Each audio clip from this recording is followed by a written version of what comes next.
ಕಾಂಗ್ರೆಸ್ ಪಕ್ಷ ಯಾವಾಗಲೂ ಮಹಿಳೆಯರ ಪರ ಇದೆ. ಸುಜಾತಾ ದೊಡ್ಡಮನಿ ಹೇಳಿಕೆ. ಇಂದು ಗದಗ ಜಿಲ್ಲಾ ಪತ್ರಿಕಾ ಭವನದಲ್ಲಿ ಸುದ್ದಿಗೋಷ್ಠಿ ನಡೆಸಿ ಮಾತನಾಡಿದ ಅವರು, ಬಿಜೆಪಿ ಪಕ್ಷ ಮಹಿಳಾ ಮೀಸಲಾತಿ ಜೊತೆಗೆ ಕ್ಷೇತ್ರ ವಿಂಗಡಣೆ ಯಾಕೆ ತರಬೇಕಿತ್ತು? ಹಾಗಾಗಿ ಕಾಂಗ್ರೆಸ್ ಪಕ್ಷ ಹಿಂದೆ ಸರಿದಿದೆ. ಬಿಜೆಪಿ ಪಕ್ಷದವರು ಕಾಂಗ್ರೆಸ್ ಪಕ್ಷದ ವಿರುದ್ಧ ಅಪಪ್ರಚಾರ ನಡೆಸಿದ್ದಾರೆ ಎಂದು ಆರೋಪಿಸಿದ್ದಾರೆ. Bureau report. ಕ್ಯಾಮರಾಮನ್ ಜಗದೀಶ್ ಜೊತೆ ಅಶೋಕ್ ಹೋಗಾರ್, NKS TV4 ಗದಗ.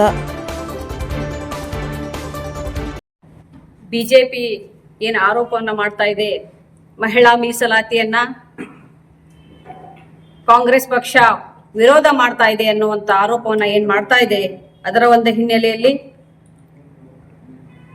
ಕ್ಷೇತ್ರ ಮರು ವಿಂಗಡಣೆ ಮಸೂದೆ 2026 ಹಾಗೂ ಕೇಂದ್ರಾಡಳಿತ ಪ್ರದೇಶಗಳ ಕಾನೂನು ಮಸೂದೆ ತಿದ್ದುಪಡಿ 2026 ಮಂಡಿಸಿ ಅನುಮೋದನೆ ಪಡೆದುಕೊಳ್ಳಲು ಮಹಿಳಾ ಮೀಸಲಾತಿ ಅನ್ನ ಅಸ್ತ್ರವನ್ನಾಗಿ ಏನು ಕೇಂದ್ರ ಸರ್ಕಾರ ಬಳಸಿಕೊಳ್ತಾ ಇದೆ, ಅದರ ವಿರೋಧವಾಗಿ ಕಾಂಗ್ರೆಸ್ ಪಕ್ಷ ಯಾವತ್ತಿದ್ರೂ ಮಹಿಳೆಯರ ಪರವಾಗಿರುವಂತ ಕಾಂಗ್ರೆಸ್ ಪಕ್ಷ ಕೇಂದ್ರ ಸರ್ಕಾರದವರು ಮಹಿಳೆಯರ ಬಗ್ಗೆ ಅಷ್ಟು ಕಾಳಜಿ ಇದ್ರೆ ಈಗಿರುವಂತ ಕ್ಷೇತ್ರ 224 ವಿಧಾನಸಭಾ ಕ್ಷೇತ್ರ, 543 ಲೋಕಸಭಾ ಕ್ಷೇತ್ರದಲ್ಲೇ ಮಹಿಳಾ ಮೀಸಲಾತಿ ಕೊಡ್ಲಿಲ್ಲ. ಕ್ಷೇತ್ರ ಮರು ವಿಂಗಡಣೆ ಮಾಡುವಂತ ಹುನ್ನಾರವನ್ನ ಇಟ್ಕೊಂಡು ಅದಕ್ಕಾಗಿ ಮಹಿಳಾ ಮೀಸಲಾತಿಯನ್ನ ಮುಂದಿಟ್ಕೊಂಡು ಈ ಒಂದು ಆರೋಪವನ್ನ ಮಾಡೋದು ಬಹಳ ಖಂಡನೀಯ ಅಂತ ಹೇಳಿ ನಾ ಈ ಸಂದರ್ಭದಲ್ಲಿ ಹೇಳ್ತೇನೆ. ಅವರು ಮಹಿಳೆಯರ ಬಗ್ಗೆ ಅಷ್ಟು ಕಾಳಜಿ ಇರೋರು ಈಗಿರುವಂತಹ ಕಾಯ್ದೆಯಲ್ಲಿಯೇ ಮಹಿಳಾ ಮೀಸಲಾತಿಯನ್ನ ಕೊಡ್ಬೋದಲ್ಲ, ಅದನ್ನ ಬಿಟ್ಟು ಮಹಿಳೆಯರನ್ನ ಒಲಿಸಿಕೊಳ್ಳಲು ಮಹಿಳಾ ಮಸೂದೆಯನ್ನ ಮುಂದಿಟ್ಕೊಂಡು ಕ್ಷೇತ್ರ ಮರು ವಿಂಗಡಣೆಯನ್ನು ಮಾಡ್ತಾ ಇದ್ದಾರೆ. ಇದಕ್ಕೆ ನಮ್ಮ ಖಂಡನೆ ಇದೆ. ಮಹಿಳಾ ಕಾಂಗ್ರೆಸ್ನಿಂದ, ನಮ್ಮ ಕಾಂಗ್ರೆಸ್ ಪಕ್ಷದಿಂದ ಈ ಒಂದು ಮಸೂದೆಯನ್ನ ನಾವು ಖಂಡಿಸ್ತೀವಿ.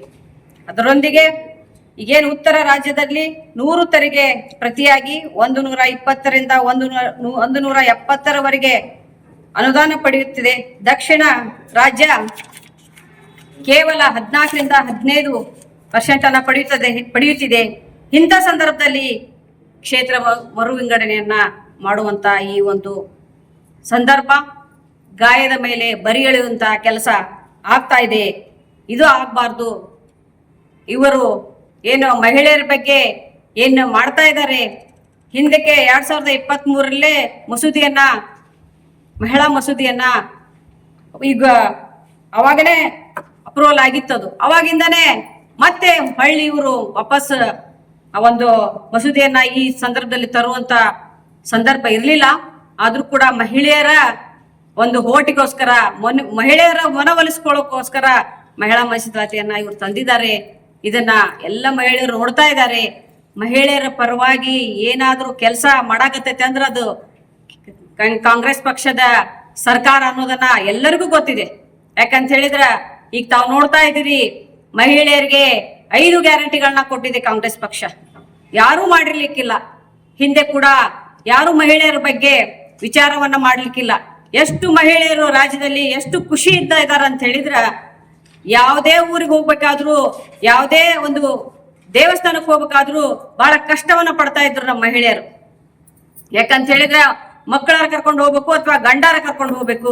ಯಾರು ಕರ್ಕೊಂಡು ಹೋಗದ ಇದ್ದಾಗ ಅವರ ಆಸೆ ಹಾಗೆ ಇರ್ತಿತ್ತು. ಆದ್ರೆ ಈಗ ಹಾಗಲ್ಲ. ನಾವ್ ಯಾವುದೇ ದೇವಸ್ಥಾನ ನೋಡ್ಬೇಕಂದ್ರೂ ನಾವು ಹೋಗ್ಬಹುದು. ಅದು ಸಿದ್ದರಾಮಣ್ಣನವರ ಒಂದು ಕೃಪೆಯಿಂದ, DK ಶಿವಕುಮಾರ್ ಅವರ ಕೃಪೆಯಿಂದ ಹಾಗೂ ಎಲ್ಲ ಮುಖಂಡ ಸಚಿವರ ಒಂದು ಪುಣ್ಯದಿಂದ, ಕಾಂಗ್ರೆಸ್ ಪಕ್ಷದ ಪುಣ್ಯದಿಂದ ನಮ್ಮ ಮಹಿಳೆಯರೆಲ್ಲ ಪುಣ್ಯ ಸ್ಥಳಗಳನ್ನ ನೋಡ್ತಾ ಇದ್ದಾರೆ.